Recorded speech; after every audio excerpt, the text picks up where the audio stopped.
Hey everybody, Mushbeard here, back with some more Chain Strike. Today we are 2 days out from the official global launch of this game. I am still playing on the Europe server. I am leveling up. I have pulled my first 5-star. That is this right here. That is, I think it's a he. It's Diaz. He's like a mage warlock. He is pretty cool. He has a bomb on his third skill, kind of like a Sierra. But it doesn't do quite that much damage. I don't know if it ignores defense. It doesn't look like it based on the damage it does, but I'm still leveling him up. He's still 5-star, but I did make my first 6-star, which was the Carly. As you can see, she's changed outfits as well because I did awaken her.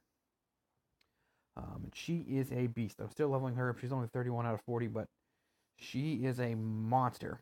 But so we're just going to talk about, with the global launch coming up, 5 things that you may need to know going into the official launch here that could help you out. So what we're going to start with, one, as you can see, I'm leveling up my Adele here. This is a Rook Adele. You get her as a starter unit. The first one is starter units are good. They're actually really good. Whether it's the Rook Adele, whether it's the Knight Finn that has the attack and defense buff, whether it's the King Lucian that they give you because he's got stun, he's got AoE damage with some vampire and heal. They give you when you complete Chapter 3-9, you get the 4-star Seamus, who does really good damage. They're all really strong. So don't overlook them, because I know most games when you get starter units, they're just not very good. These ones in this game are good. So now I'm having to go back and level up my Adele and stuff, because I need those support units that I passed up for some 4-stars early on. So I've got 2 times experience going right here. So I'm leveling these 3 right now, because I don't want to split with any more units. As soon as I get one another topped off, I can cut it down so I can level up my Carly even faster. But yeah, starter units are really good, so do not overlook them just because they're the starter units. I would probably raise them unless you pull something that's ridiculously good to start with. Maybe if you pull a really good DPS unit, you could replace Lucian, but he's still really good. King is a good element to have. They're 3 stars, so they're easier to skill up, which is nice. But that leads me to my second point, that you're going to want to level 2 good supports as you go. I like the 3 DPS 2 support model for the 5. Early on the boards, you can only use 4 units, but I think it's like Chapter 4. Starting in Chapter 4 normal, I believe it is, you're allowed to start using 5 units. So I like the 3 attackers 2 support. I've been leaning towards the 1 healer. In this case, it's Adele that I'm using. And then another support unit, like I use Rook Rex a lot. But sometimes I swap them out for Finn, the Knight Finn that I was talking about. There's Sharma that you can use, who's really good. There's another lady, she carries a bow, and she has like a shield and a defense buff. She's pretty good. There's a lot of really cool support units out there, so don't overlook the supports. Like I said, I prefer 1 healer and 1 support. Some people might prefer 2 full supports or 2 full healers, or maybe someone that can, like Adele, she has 2 heals. Maybe you pick 2 supports that each have 1 heal and then 1 support skill. Like a mix. However, it fits best for you and your team, but I would recommend the 2 support model to have at all times, especially certain boards and certain attack patterns. They could each have their own situations where they come in more helpful than the other ones. So that leads me to my third point. As you can see, my Awakened Carly here. Awaken units are no joke. Like, their stat boost from Awakening after you 6-star is crazy. So if you're going into PvP, watch out for them, because they will wreck you. Like, if you don't have your own, you will get wrecked. Even if you have your own, you may still get wrecked. Like, I fight some, they are just crazy strong. And I'm like, wow, how do I even stand a chance? And I don't, and I just lose. But the Awakening dungeon is actually pretty difficult, especially before you have your own Awakened monster. But the good thing is, the first one is essentially free, so you just have to clear. So it comes in low, medium, and high levels when you get Awaken the dungeon, so that you can get the materials. You get 5 clearances per day total. So make use of them every day once you can clear it, so that you have them stored up, so that the next time you have a monster to awaken, you already have the stuff collected and you're not having to go back in there and scramble, because that's all you get is 5 per day. But the first time you clear like low, there's a challenge quest or whatever that it gives you reward that gives you like 80 of the stones, which is enough to awaken the first monster. So your first one is basically free. After you clear that the one time, go grab the reward, and then that will help you. So you're not like, oh, I just, 6-starred this unit, I can't even awaken it. I would that first one, once you 6-starred, awaken it as soon as you can. You can only get one revive in that dungeon, but bring a solid team if you've been building it along the way with the supports, and you'll be able to clear it once, grab the rewards, and get that first one awakened, like a farmer, in this case, minus Carly. And it is really strong. And then that leads me into my next, about the free stuff, the fourth point, that your first few evolutions can be free. Basically, your first evolution of any direction is going to be free, because as you clear the dungeons, the stone dungeons, like Queen Dungeon or Rook Dungeon, each floor that you clear out, not only do you get 5 moonstones for the initial clearance reward, you get a challenge quest reward that gives you more of those directional moonstones for clearing those additional floors. So you can get quite a few evolutions through that stuff and have those stones collected. It's the red crystal stones that are the ones that are more difficult, although you do get those for clearing their floors the first time too, but you're going to need those for everyone. So those ones you'll have to farm a little more, but take advantage of those so that you don't have to spend too much time farming, all that kind of stuff. But I would definitely make sure that leads me to my fifth point here. Make sure you're doing your dungeons every day. So you have the stone dungeons, you get 20 entrances per day, and you can reset it up to 3 times per day, although I wouldn't do that. But make sure you're getting them. I would at least do one of each stone per day. So 1 queen, 1 bishop, 1 king, 1 rook, 1 knight through one, so you can get a couple stones in your inventory. Hopefully, they're not guaranteed to drop, so you may get other items like books or experience potions or something else. Make it floras, whatever. But you want to try and collect those stones passively, so that when you have someone that you pull and you really want to raise, you're not having to spam in the one dungeon and then you may be out of dungeon runs for the day. So hopefully you'll have a little base set up. So I would go through and do one of the evolution stones, which are the red ones, and then do one run of king, knight, blah blah blah, all the way down, so that you're passively collecting these stones. So when you pull something, you have a little bit of a base, if not enough already, to kind of go and do your evolutions as you're raising them up. Because that's the hardest part, is the +5 and then evolution. You got to collect all the stones. But those are kind of my 5 beginner tips. You want a free one here. Nat 5s are ridiculously strong if you pull certain ones, but they do have counters. So, like, I don't even know if we can pull. We're gonna do a summon real quick here, just because. I don't know if in PvP I can find a fight. I'm gonna look real quick and see if we can find a Lord Dragon who is a unique unit. And that you can't attack with him, but at the end of your turn, he will randomly attack someone that's in his attack pattern at the end of the turn. So it counts as an additional attack on top of what they're doing. So I'm looking through my list here. Is there any Lord Dragons? Is that Lord Dragon? I can't see. Well, I can hit battle and find out. I think that's Lord Dragon. There he is. All right, so that's him.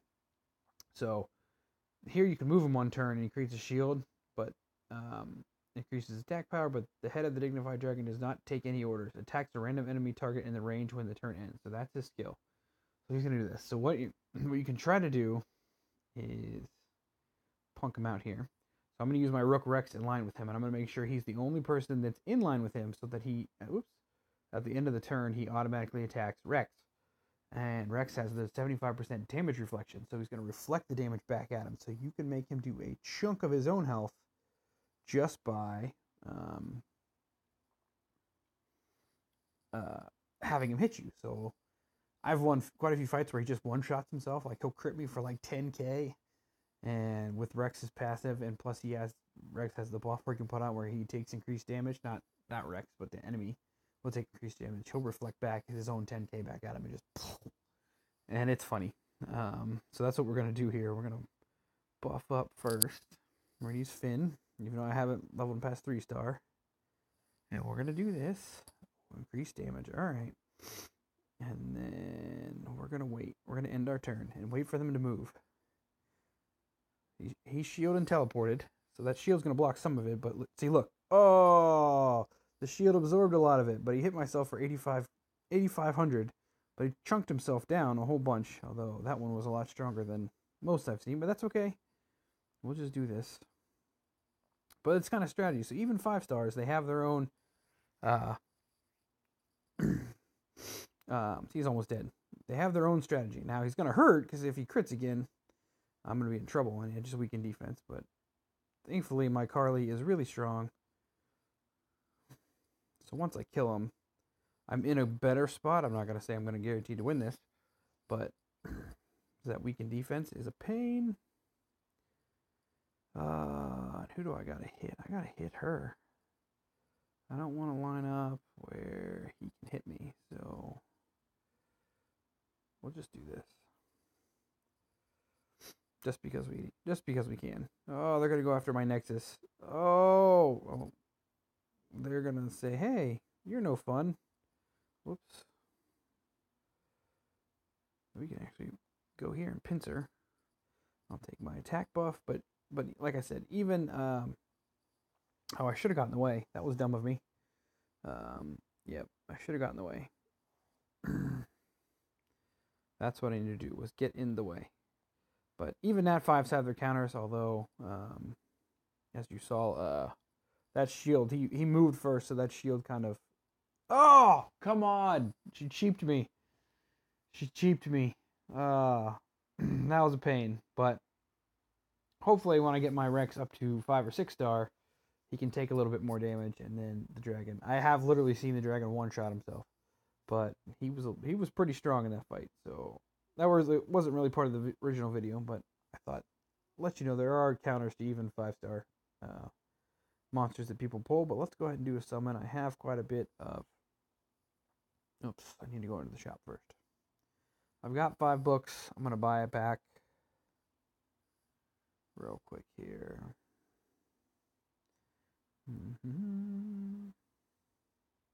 Gives me some EXP potions. I still have quite a few moonstones.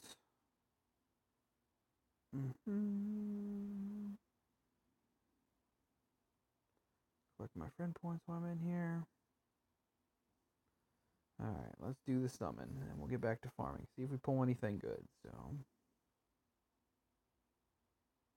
maybe. There we go, 3-star. Hopefully we can pull a 5-star so you can see the sweet angel animation that comes up. Miss Dale. Hey, I've been looking for Miss Dale. She has the crit rate. Increase the critical damage of all allies by 10% as a passive. Does she have... Is this the one? Oh, this isn't the one that actually buffs crit rate. Oh, man. So if you use 2 of them, or if I have another crit rate buffer, she'll make it even better. But there's a Miss Dale that increases critical rate buff. Oh, is he one of them? Bomb tower that attacks all enemies in the range after 1 turn. Oh, no, not him. I'm looking. I'm trying to find someone with more bombs or with crit rate buff. That's what I've been looking for, to kind of help my Carly out and get hers up a little more. There's another Finn. That Finn is also good. As you can see, it was like a heal and a skill cooldown decrease. So they each have their own uses. That was Queen Finn. But I've been using Knight. Saint Mont. Is that the last one I needed? No, I don't think so. I think I had that one. I can't remember which one I still needed. There's only one more Saint Mont for the last collection bonus, but I haven't been using him as much. Ooh, is this the one that heals? Yes, Healing Thread. That one's good. I've been looking for that Arakud. So there's a healer support unit that you can raise. Ooh, so there's 4. Do we get an angel? Nope. Alright, 4-star. That's okay. Poseidon. Ooh, here we go. Increase the attack power of all allies in range for 1 turn. When the turn begins. Nice. Attacks all enemies in the range 2 consecutive times. Decrease defense. That is what I want to hear. And attacks enemy in the range and freezes the target for 1 turn with 30% chance. And he's got 35% resistance leader skill. Alright. I think I can make use of him. Alright. So that was the orange you get for the 4-star. And the 5-star is just like that. Grion, he's kind of cool. I don't know if I pull this one. Decrease the chance to be critically hit. He kind of looks cool, but what was I saying? But so the orange, and then it will glow orange when you pull a 5-star for a while, and then it will, and like this angel will appear in the background. And it just looks so cool. Like you're not expecting it. You're like, oh, 4-star. Oh my gosh, 5-star. Fierce Tiger. This used to be called the Martial Artist, but that was in the closed beta. They changed it to Fierce Tiger. Fierce Tiger. Alright, Trancher, another just like defensive scaling unit.